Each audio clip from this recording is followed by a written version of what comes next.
Good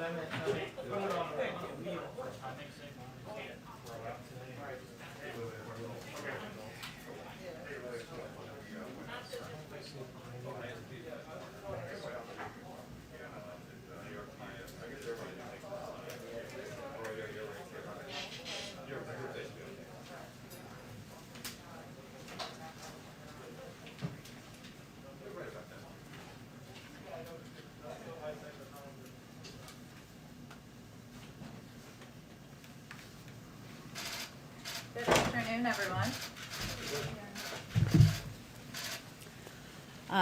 Well, today I'm joined by, of course, Jeff Zients, our COVID coordinator, and Dr. Fauci to talk about the news from the FDA this morning. They're also going to be able to take some questions. I will keep an eye on the clock, and with that, I will turn it over to Jeff.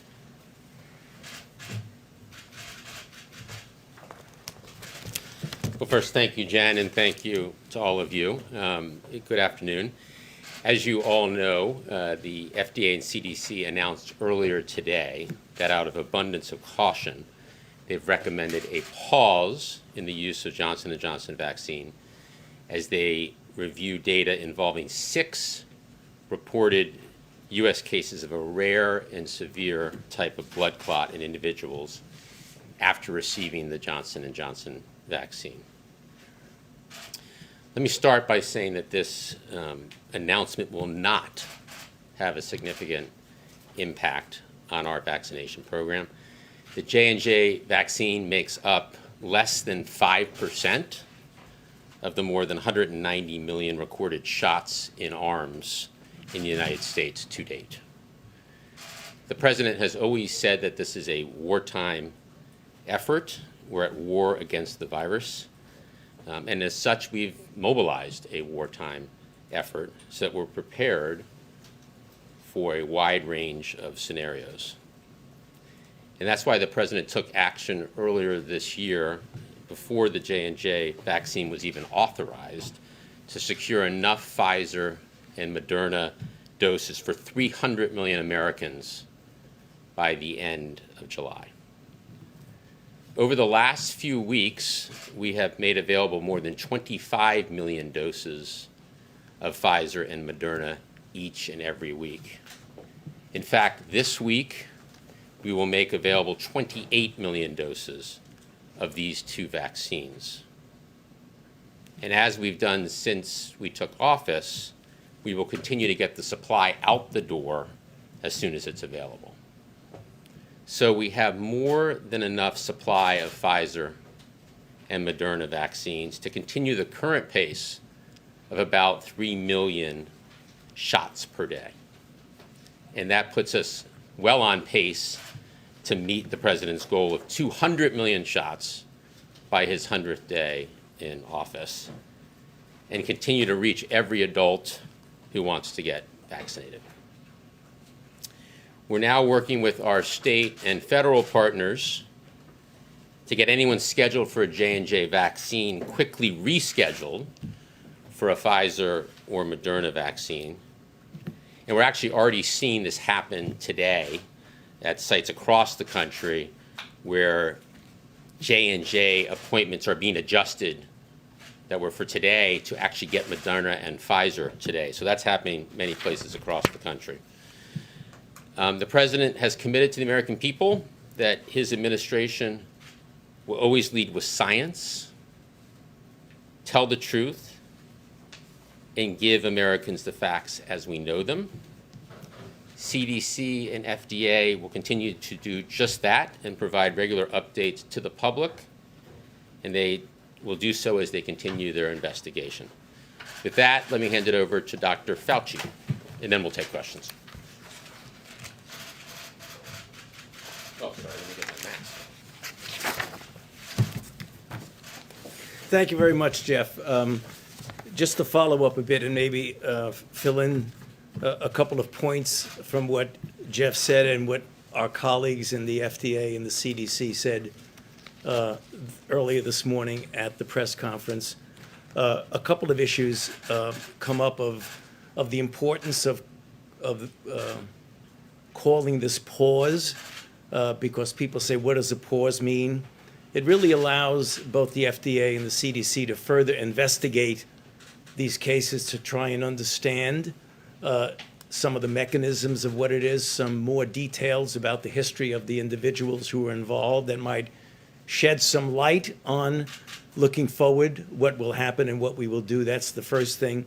The other thing is to make physicians out there aware of this, and there are some clinical implications of that that I believe are important. For example, if someone comes in with this really rather rare syndrome of thrombotic thrombocytopenia, where you get thromboses, and when you have thromboses, the most common way to treat that is with heparin. That would be a mistake in this situation because it could be dangerous and make the situation much worse. So there's a clinically relevant reason why you want to make this known to people. Also, when individuals, particularly younger women, who might come into a physician with a particular thrombotic phenomenon, which is things that happen for other reasons all the time, that we want to alert physicians to take a history of a recent vaccination. That would be important. So the pause not only allows us to take a look at the cases and learn more, but it is also a signal out there to help the physicians. A common question, and I'm sure we'll have a number of questions which Jeff and I will be happy to answer to you, but one of the questions that comes up already rather frequently, does this have anything to do with the efficacy of the vaccine? So we know that there have been 6.85 million doses of J&J distributed in the United States thus far. So someone who maybe had it a month or two ago would say, what does this mean for me? It really doesn't mean anything. You're okay, because if you look at the time frame when this occurs, it's pretty tight from a few days, 6 to 13 days from the time of the vaccination. The next question is one that we're all obviously aware of. What impact is this going to have about people's attitudes about vaccines in general? So you might know that there have been now 120 million people that have received at least one dose of a vaccine. Most of that, subtract the 6.85 million, is in the messenger RNA from Pfizer and from Moderna. There have been no red flag signals from those. So you're talking about tens and tens and tens of millions of people who've received vaccine with no adverse effect. This is a really rare event. If you look at what we know so far, there have been 6 out of the 6.85 million doses, which is less than 1 in a million. So remember, this is something that we always, out of an abundance of caution, as Jeff said, to give us a time to take a good look at it and see if we can get further information. So I'll stop there, Jeff, and we could obviously take some questions. Okay. Mary, you want to kick us off? You described this as a really rare event, but this does seem like a pretty drastic step. Do you believe that the scientists sufficiently weighed the benefits of this pause against the damage or risk that this could do to the broader effort and the impact it could have on vaccine hesitancy? Well, Dr. Fauci, maybe you'll go after me, but I want to say that we have plenty of supply. So I mentioned that we, for the last several weeks, have been sending 25 million doses out. And while we're averaging 3 million shots in arms per day, the 25 million supports actually that level and even accelerating. And we just sent out 28 million doses today, or announced 28 million doses will be sent this week to states, tribes, territories, and through our federal channels. So we have plenty of supply to continue our vaccination program and to hit our goals. But over to Dr. Fauci. Yeah. I believe your question is, did we pull the trigger too soon on this because it was such a rare event? Well, you know, our FDA is internationally known for their capability of making sure that we have the safest products out there. And that's what I meant when I said an abundance of caution. You want to make sure that safety is the important issue here. We are totally aware that this is a very rare event. We want to get this worked out as quickly as we possibly can. And that's why you see the word pause. In other words, you want to hold off for a bit and very well may go back to that, maybe with some conditions or maybe not. But we want to leave that up to the FDA and the CDC to investigate this carefully. So I don't think it was pulling the trigger too quickly.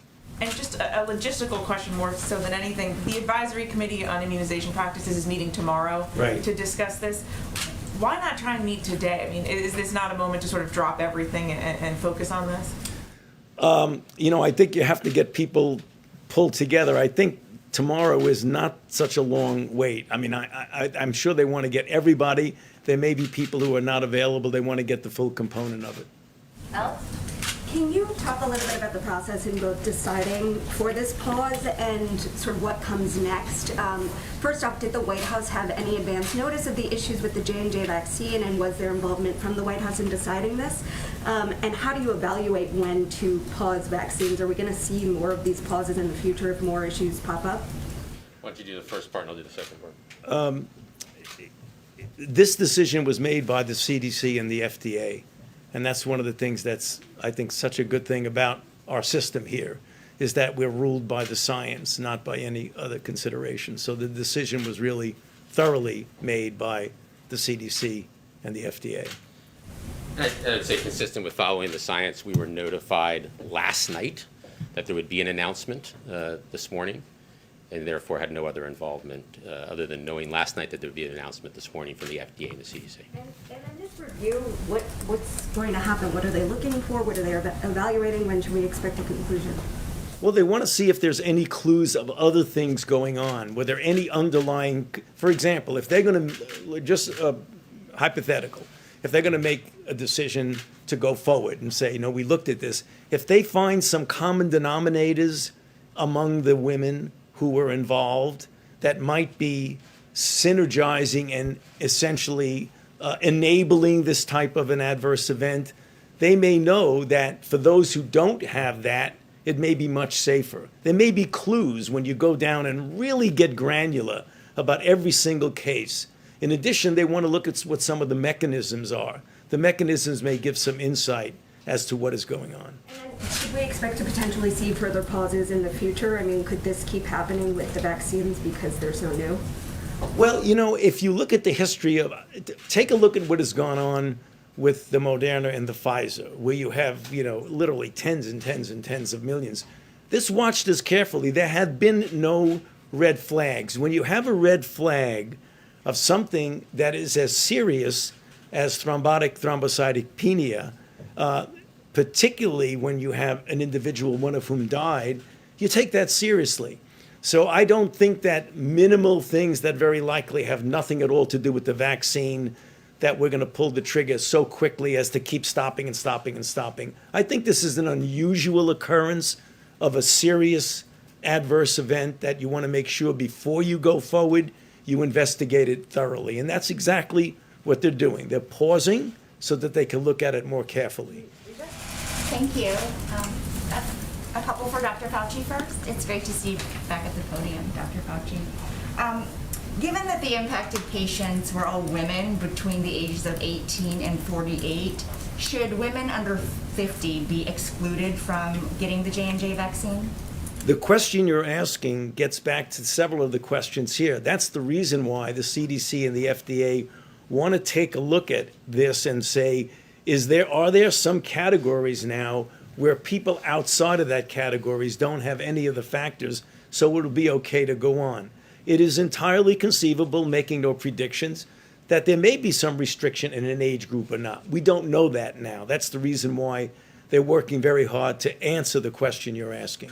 And what's your medical advice for people who have recently received the J&J vaccine and may be concerned about blood clots? Well, I mean, if someone recently, within days, I would tell them to just, first of all, don't get an anxiety reaction, because remember, it's less than 1 in a million. However, having said that, pay attention.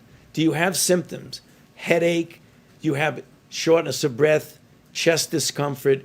Do you have anything that resembles a neurological syndrome? And obviously, if you have something as serious as a seizure, I mean, that's pretty clear.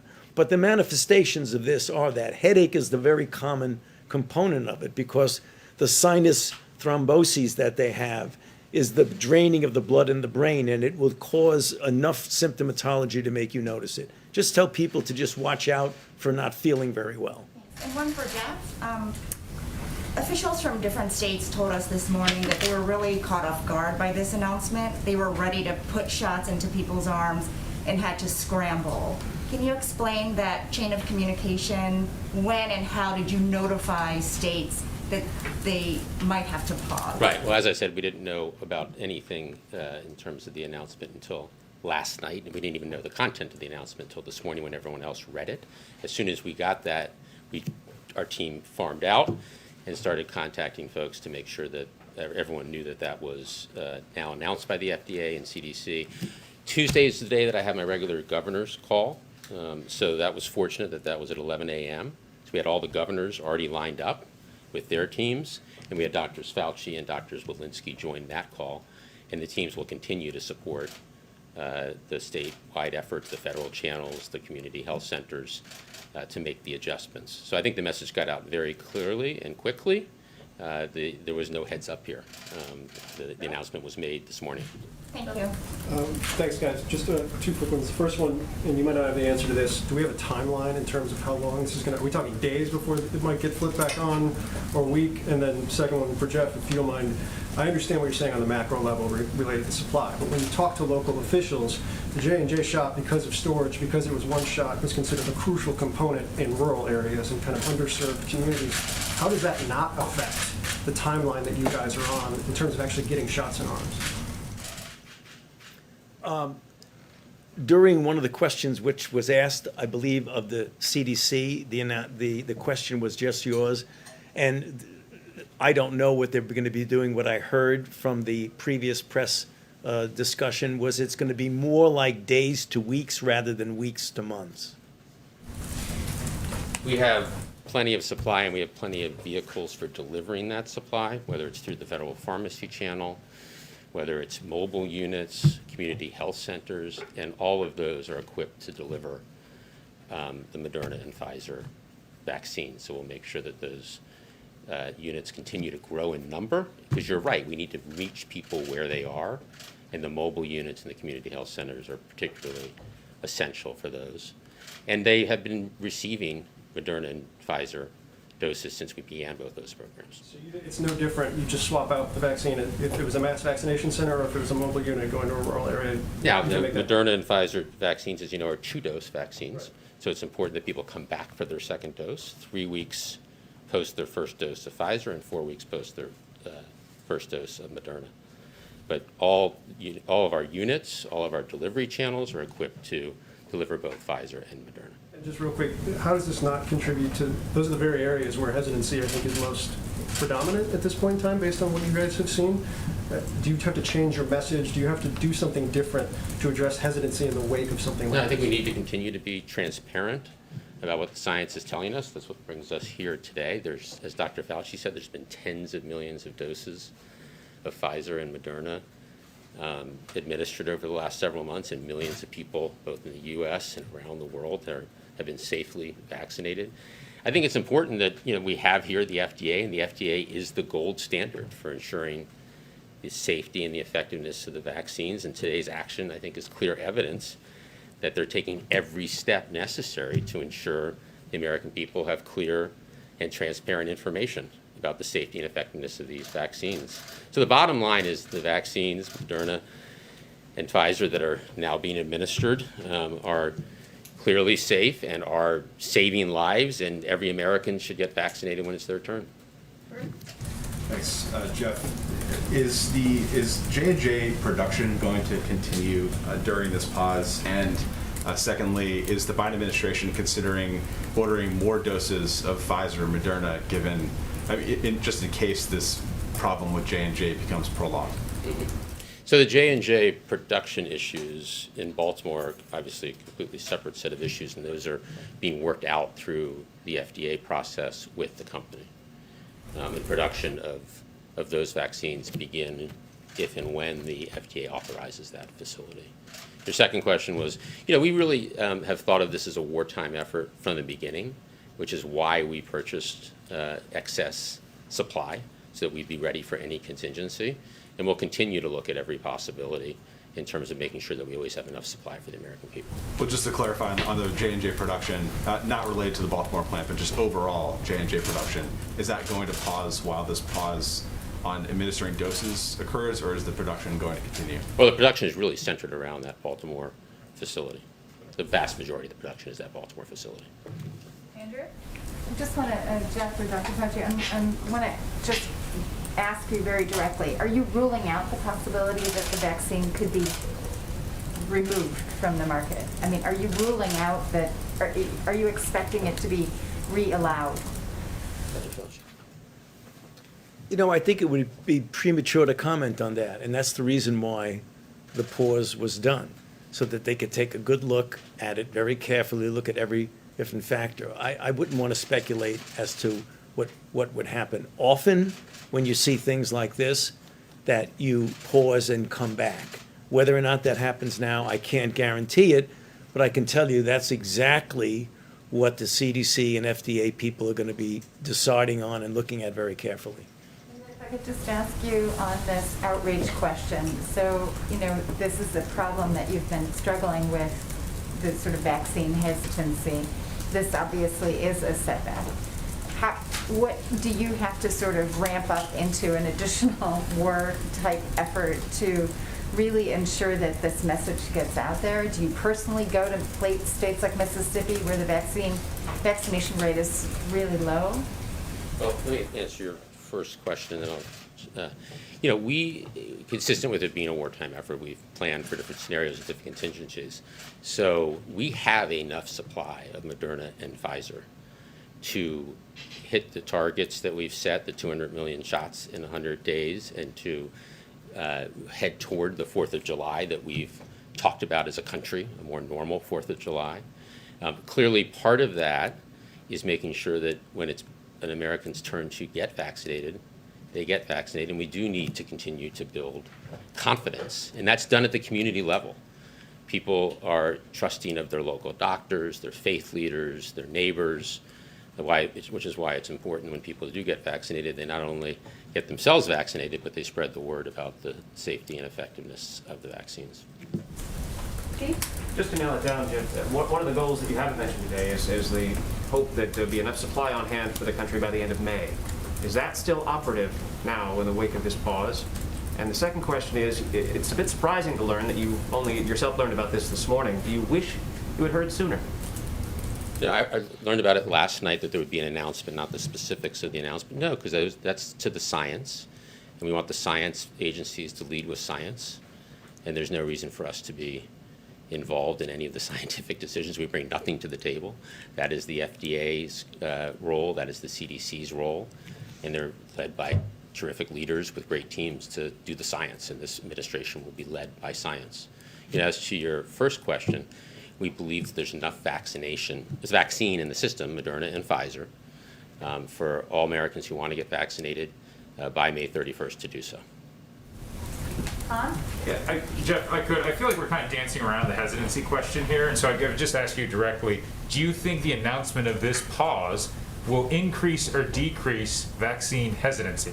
Look, hesitancy amongst a group of people is a challenge, and we need to be addressing it, and we are, as I talked about, by going to meet people where they are, to follow all that we've learned about who people trust, their local doctor, their nurse, their faith leader.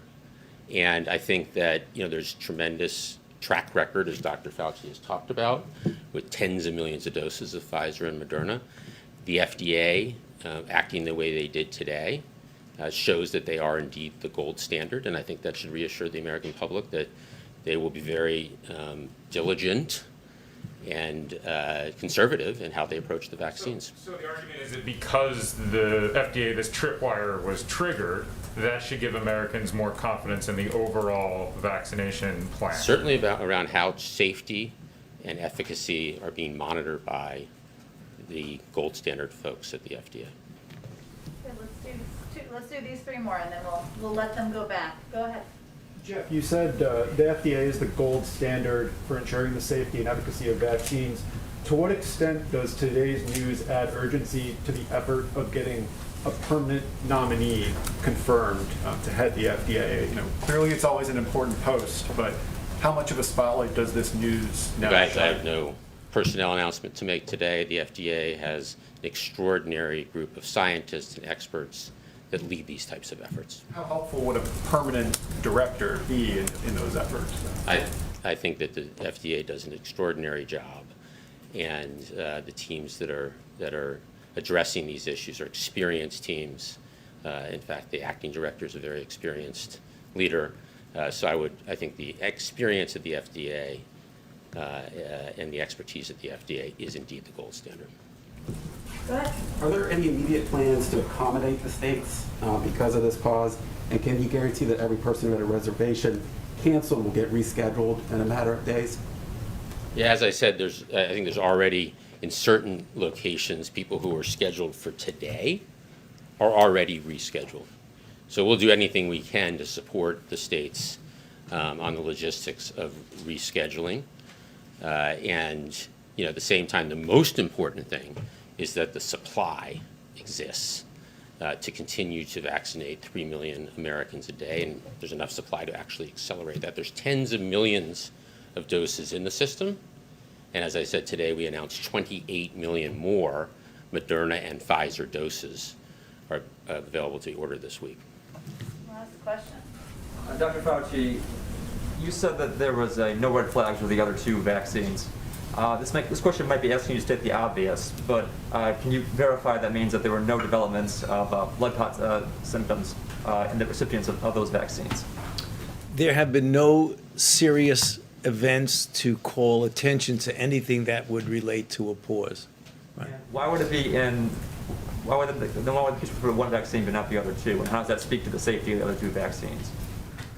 I think, when you examine everything in general, the fact that you have, 120 million doses, individuals have received at least one dose. And as you subtract out of that 121 million, 6.85, you're talking about, 114 or so million individuals have received at least one dose and no negative red flag signals.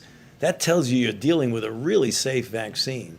And I think, apropos of several of the questions that people asked about hesitancy, when you want to talk about safety, this is an extraordinary safety record that the others have. And the fact that a pause was done, I think, just as a testimony to how seriously we take safety and why we have an FDA and a CDC that looks at this very carefully and hopefully will resolve it pretty soon, within days to weeks, apropos of your question. So I think it's a very strong argument for safety, actually. Thank you, Dr. Fauci. Thank you, Jeff. Thank you. Really Thank you, appreciate everybody. taking the time. Thank you. Thank you. They're always welcome, always welcome. Okay. I know there's a lot going on today, and you also have a call time, so we will try to get through as much as we possibly can, but I did want to give you all a couple of updates.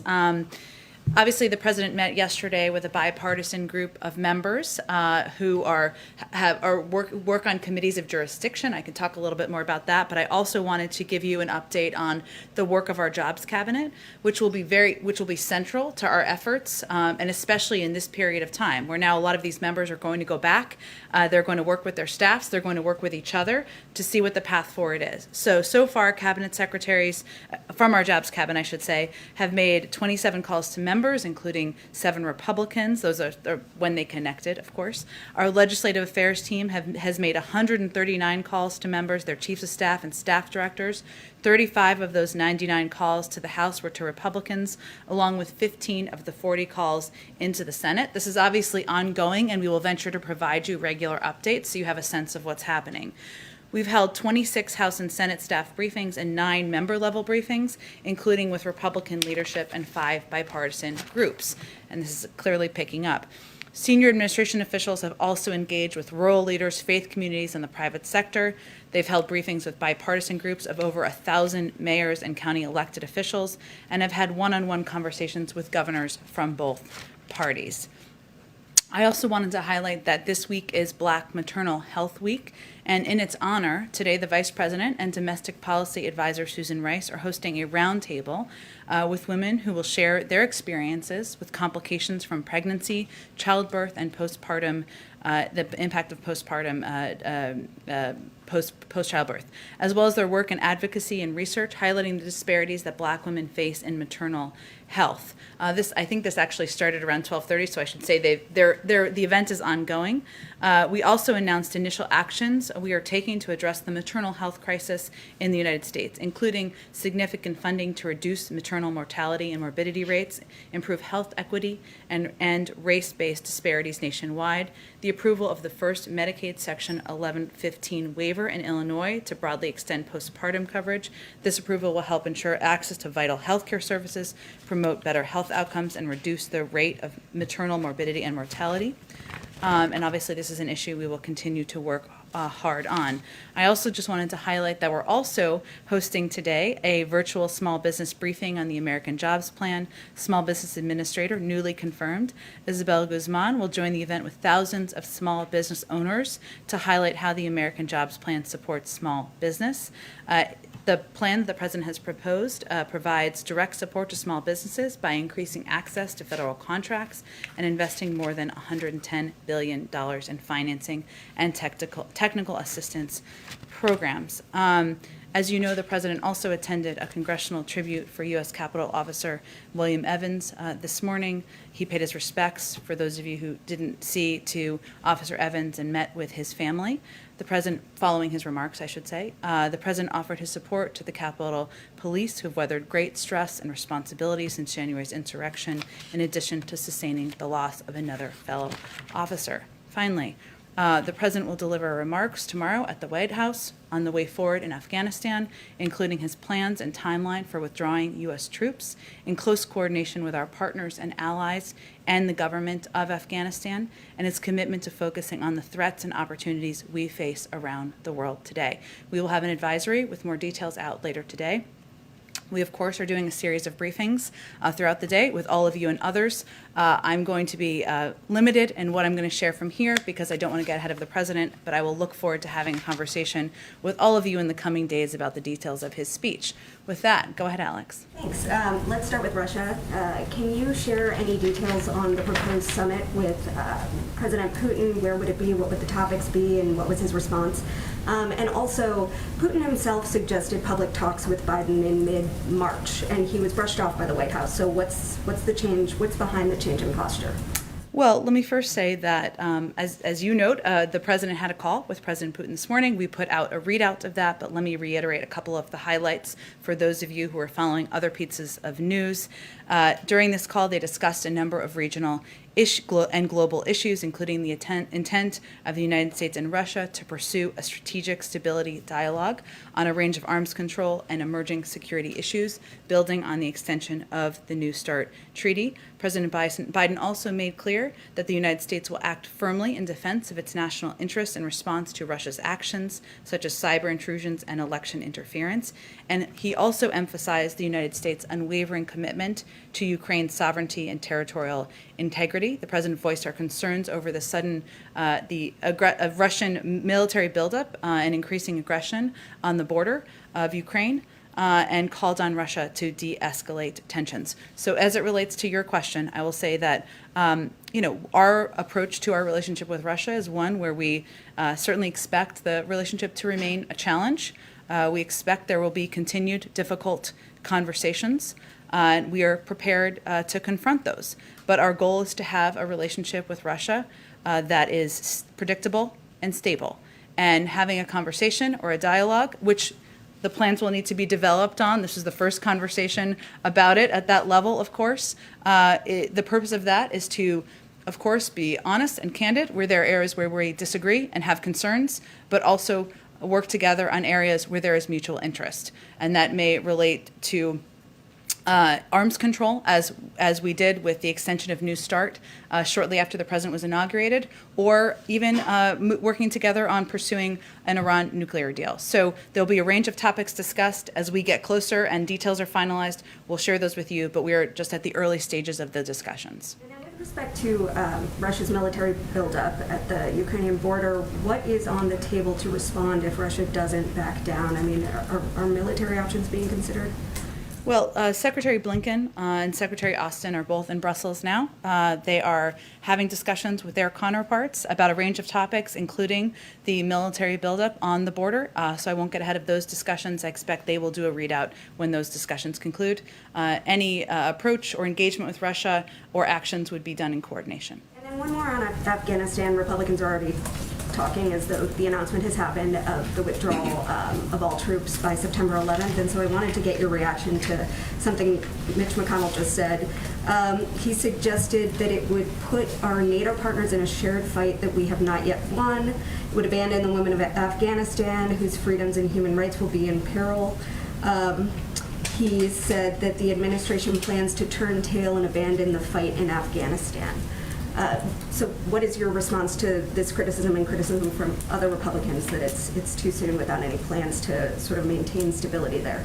Well, again, I will leave it to the president to lay out his specific plans for withdrawing troops, the reasoning, and his commitment to focusing on the threats and opportunities we face around the world today. But I will say that the president has been consistent in his view that there's not a military solution to Afghanistan, that we have been there for far too long. That has been his view for some time, well documented, well reported on. He believes that, and he remains committed to supporting negotiations between the parties, which many of you may be following, are resuming next week. And he also believes we need to focus our resources on fighting the threats we face today, 20 years, almost 20 years after the war began. And so that's his approach and how he looks at this decision, but he will lay out more specifics tomorrow. Okay, go ahead. Thanks, Jen. You mentioned President Biden has been consistent. As a candidate, he told CBS that he thought a smaller footprint of troops should remain in Afghanistan in the case that terrorists reamass their capacity. But now he's committing to drawing troops to a number that is 0. Can you explain that change? Again, I know we're doing a number of briefings with all of you where you will have all of these questions answered. I will say that the president's approach and his decision that he made was done through close consultation with military leaders, with his national security team, with partners and allies around the world, and with his objective in mind of ensuring we are focusing on the threats we're facing. We're doing that in close coordination with our partners and allies, and I will leave it to the briefings that you will be receiving and his speech tomorrow to outline more in more further detail. Go ahead. Oh, go ahead. On Russia, the U.S. has repeatedly called on Russia to de-escalate tensions at the Ukrainian border. Does the president have any reason to believe Putin will actually listen this time? Well, I would say when it comes to diplomacy, you don't stop calling for what are the right actions and the appropriate actions and the actions the global community believes are right. Just because you see a hesitation in taking those actions. And there is, what is different now is that there is coordination on the international front with the Europeans, with our partners. As I mentioned, Secretary Blinken and Secretary Austin are in Brussels now having a discussion about a range of issues, including the aggression at the border. And that pressure is different. Russia is an outlier in many ways in that regard. So we will continue to work in partnership with our allies and partners and continue to put the pressure on and call for what's right. Thanks, Jen. Go ahead. A couple different topics. Just one quick follow-up on Russia. In reading the readout that you guys sent out, does the president currently characterize the relationship with Russia as honest and stable, or is that something he wants to work toward? I think what we're working toward is predictable and stable. We're not looking for an establishment of trust as much as a predictability and stability, because there are a range of threats, there are a range of opportunities in the world, and the president wants to have the bandwidth to focus on them, not on an adversarial relationship with Russia. You guys have had a little bit of back and forth, the White House and the Michigan governor's office. Is the president right now, when she's an ally, kind of disappointed with how the governor has managed COVID in her state, at least of late? Well, let me say, Phil, as you know, you've been covering it quite closely. We have been at war with this virus for over a year now, and Governor Whitmer has been in charge of a state that has been incredibly hard hit by COVID for that period of time. And she's done a tremendous job, in our view, while facing an enormous set of challenges. She has been steadfast in her commitment to keeping the people of the state of Michigan safe, and a tremendous partner in the fight against COVID. And if you go back more than a year ago, she led that fight to make sure first responders in the state had PPE they needed when cases took off, and she pushed for more testing when the federal government told governors that they were frankly on their own and to figure it out on their own. She has had to endure not just a public health crisis and a hostile state legislature, but friends who have passed from the virus, armed aggression in the state capitol, and threats against her life. She's also had to coordinate a disaster response to a faulty dam burst, all while doing all of this and a devastated Michigan community. So we feel she's shown some serious grit, fight, and resolve. We are going to continue to work with her on how we can help address the uptick in her state and help deploy the resources we have available. Just one Yeah. more quick one, running full gamut today. The president's repeatedly said that he wants the infrastructure proposal he's put on the table to be paid for. He's obviously put proposals to pay for it. Is that a red line? Is he open to not paying for some of that proposal if that's the direction Congress wants to go? Well, I'm not going to, his only red line is inaction. And he is happy to hear from, as he did yesterday, proposals that members have, whether it is to have a lower increase, a lower increase of the rate on corporations, whether there are proposals to pay for this plan in a different way. He's open to hearing it. His starting place is that we should pay for it. But we're at the beginning of the discussions here, and ultimately, his only red line is investing in our infrastructure, making sure we are putting Americans back to work over the long term. Go ahead. Thanks, Jen. Sorry, Mayor, I'll come back to you. On Russia, the president proposing a summit with Vladimir Putin would suggest that he's looking to de-escalate some tensions there. So does that mean it's unlikely the U.S. is going to enact harsher sanctions on Russia, like sanctioning their sovereign debt?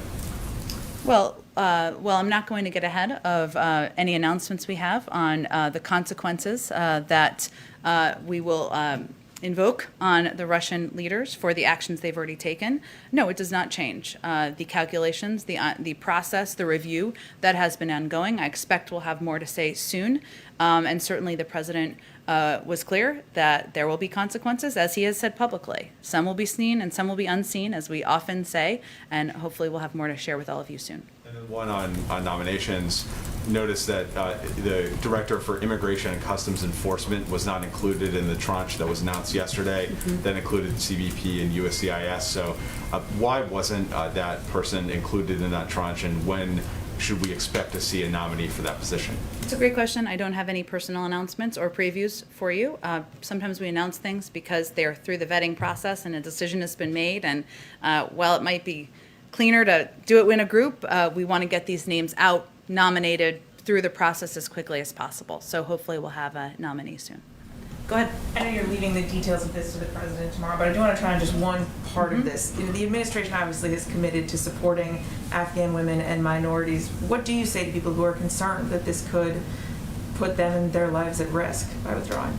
I will say that, broadly speaking, the president and this administration supports women and girls around the world. We support it through a range of actions, through a range of initiatives, through a range of programs that we support. We will absolutely continue to do that. The president has been consistent in his view that there is no viable end to the war, military viable end to the war in Afghanistan. He's had that view for some time now, and he has to make decisions through the prism of what's in the interest of the national security of the United States, and that includes keeping our focus on where the threats are emerging around the world, whether those are emerging threats from al-Qaeda in parts of North Africa or other threats or opportunities we see in other regions. And hence, those are big motivating factors in his decision. And on police reforms and racial justice, you know, it doesn't appear the Democrats have the votes needed to pass the George Floyd Policing Act as the administration hopes. Is the White House open to negotiations on this, possibly even giving maybe another look at Tim Scott's Justice Act the Democrats blocked last year? Well, we will leave that. I know Senator Scott, Senator Booker, and others are in close discussion and coordination about what a path forward may look like. We certainly understand that there could be changes to proposals that have been put forward to date. We believe that the George Floyd Act has a lot of the components that will help rebuild the trust, help put in place many of the reforms that are frankly long overdue.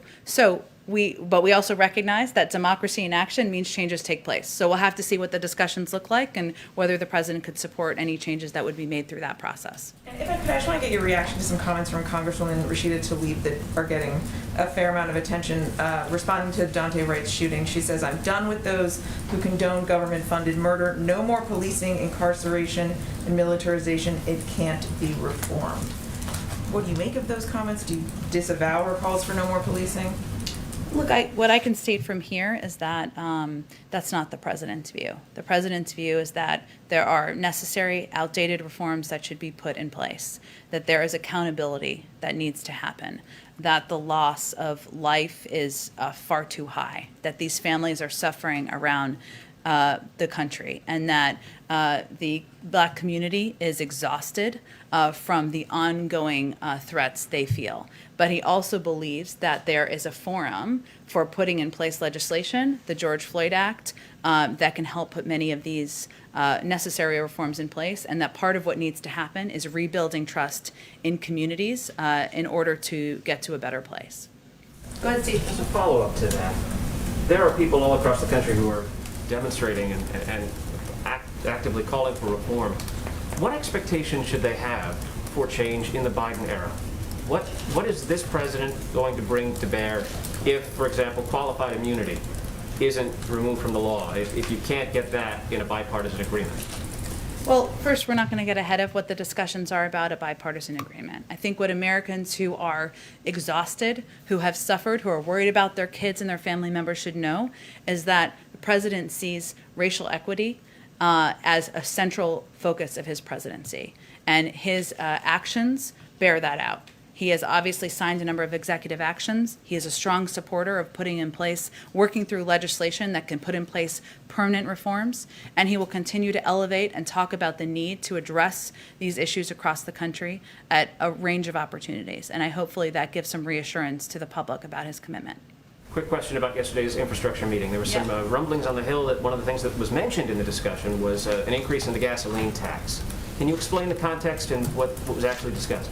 Sure, I think that was a little bit of a garble, unintentional, but in yesterday's meeting with members of Congress, the president mentioned the gas tax only to make a point that even a significant increase in the gas tax, which some people have proposed, would pay for only a fraction of the investment the country needs. Now, fundamentally, he does not believe that paying for this historic investment in rebuilding our nation's infrastructure and creating millions of jobs should be on the backs of Americans. So he doesn't believe that anyway. He's proposed his own means of paying for it, but he was using it as an example of how it wouldn't even make a sizable dent in paying for the package. So it is not under consideration here? Correct. Go ahead, Andrea. So on the international front, you have tensions, obviously, with Russia over Ukraine and Crimea. There are a lot of concerns about what's happening in China and the South China Sea and also in Taiwan. Are you confident, is the president confident that the U.S. military is postured correctly and prepared to deal with multiple crises occurring almost simultaneously at a time when you're withdrawing troops from Afghanistan? Absolutely. The president has utmost confidence in General Austin and his leadership, and Secretary Austin, I should say, switching titles, and he believes we have the best military, men and women serving in the world, and so he has absolute confidence. He also believes that we should lead with diplomacy, and his actions, his leadership, his approach certainly bear that out. Just on China with the climate summit coming up, I mean, do you see opportunities to sort of rebuild the relation, or to sort of address the tensions and the long-standing tensions in the relationship with China over the climate summit, to sort of use that as an opportunity to move forward? We obviously have not made a determination about bilateral portions or meetings that would take place as a part of the summit. We've invited over 40 leaders, but I would say that we are engaged, as you know, at a range of levels. We are approaching our relationship as one not of conflict, but of competition.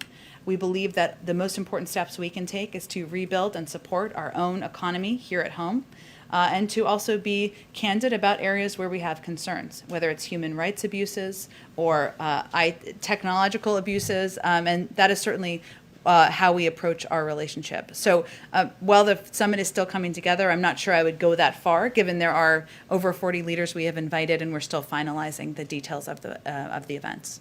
On the domestic front, in terms of the George Floyd Policing Act, do you anticipate major protests and riots depending on the verdict in the Chauvin case? And what are you doing to prepare for that? We had a lot of controversy during the Trump administration about the use of National Guard troops.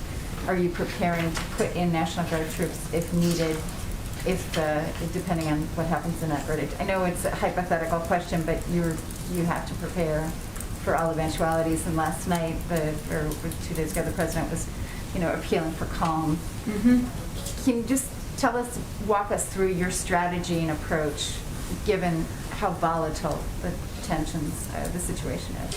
Well, while we are not going to prejudge the outcome, which I realize you're not asking me to do, but just to state it clearly, we are working with state and local leaders to advance our shared goal of ensuring public safety and citizens' rights to peaceful protest.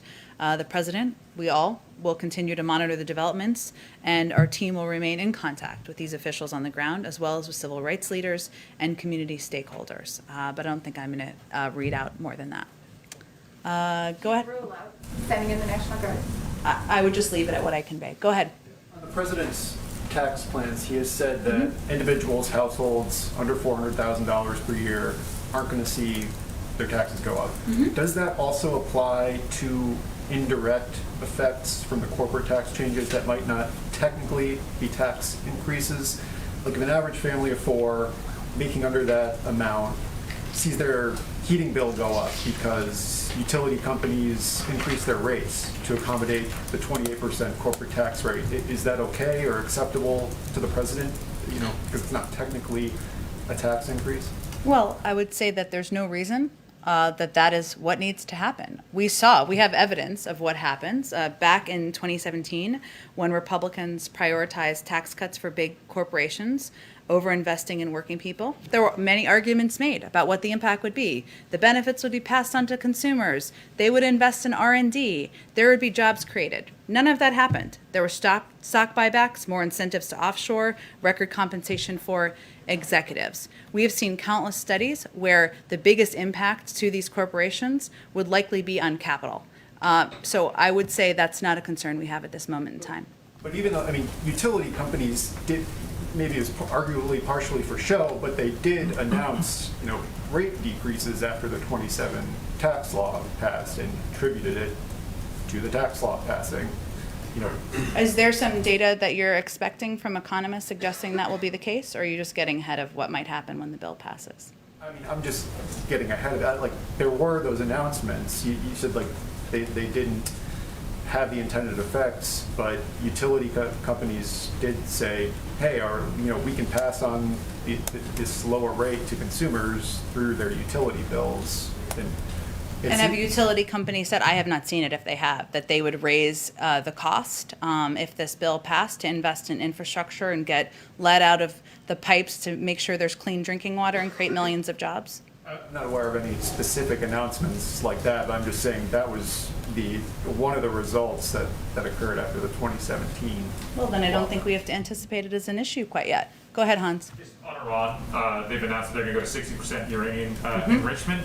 What does that do to the ongoing indirect talks? Does it complicate them? Are those talks still on? And then I'll have a couple follow-ups. Sure. Well, let me say that first, we take seriously Iran's provocative announcement of its intention to begin enriching uranium to 60%, which the P5+1 should be unified in rejecting. This step both calls into question Iran's seriousness with regard to the nuclear talks and underscores the imperative of returning to mutual compliance with the JCPOA.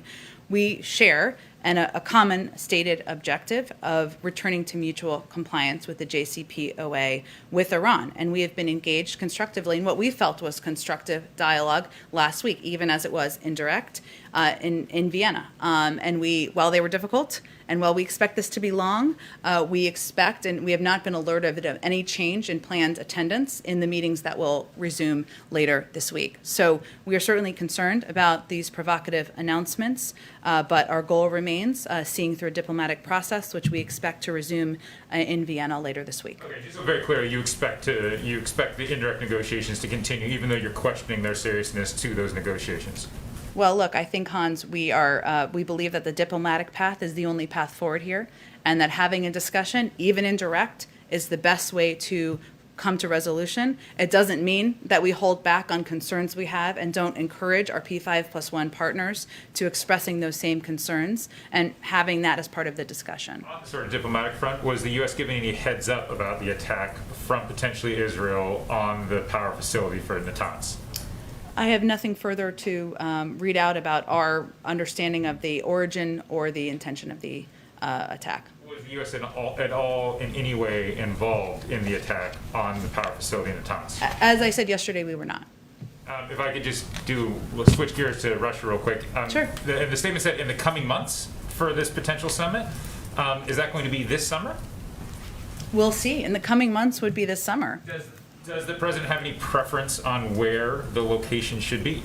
It's a great question. I know Alex was asking a similar one. We're still just at the early part of this process, and so as we have more details, we will share them with all of you. Can we narrow it down? Northern Hemisphere? I don't think we're quite there yet. You're sounding like there's a place you'd like to summer with President Biden and President Putin. I can pass that along, certainly, but okay, go ahead. Hard to follow, but I'm sure you have a very serious and good question. Go ahead. Thanks for that, I suppose.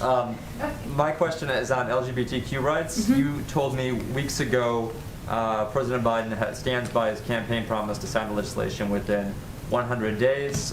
We are now on day 83 of the presidency, and it looks like that bill isn't close to making it by that deadline, and the president is facing multiple crises, as evidenced by the questions in this briefing. Does the president continue to stand by that campaign promise? He does. He continues to work toward it. And as you know, in order to sign legislation, it needs to come to his desk. And while he has certainly been a vocal advocate in his support for the Equality Act, and obviously, as you know and noted, it passed the House and needs to work its way through the Senate. It requires the Senate passing it in order for him to sign it. What are the president's efforts like in getting the Senate to pass legislation? Well, certainly he's put out a statement of administration policy. He has talked about his view that this is legislation that should pass, and he has a range of conversations about a range of topics, but also so does our legislative team, who work to move forward his agenda every single day. And then one thing that's related to this is the Supreme Court's upcoming decision in the case of Fulton versus City of Philadelphia, which will determine whether there's a First Amendment right to reject child placement in homes of same-sex couples. Is the administration doing any contingency planning for that decision in terms of the Equality Act or anything else? Tell me a little bit more. Contingency planning, as if what if there's a different outcome than we would like from the Supreme Court ruling? Contingency planning based on the outcome of this decision and how that squares with the passage of this legislation. And I think some observers say that one decision or another might let the air out and will that decision change the landscape for passage of the Equality Act? It's an interesting question. I'd probably have to talk to our legislative team. We typically, as you know, don't get ahead of Supreme Court rulings, but I will talk to them and see if there's anything we can convey directly to you. Go ahead.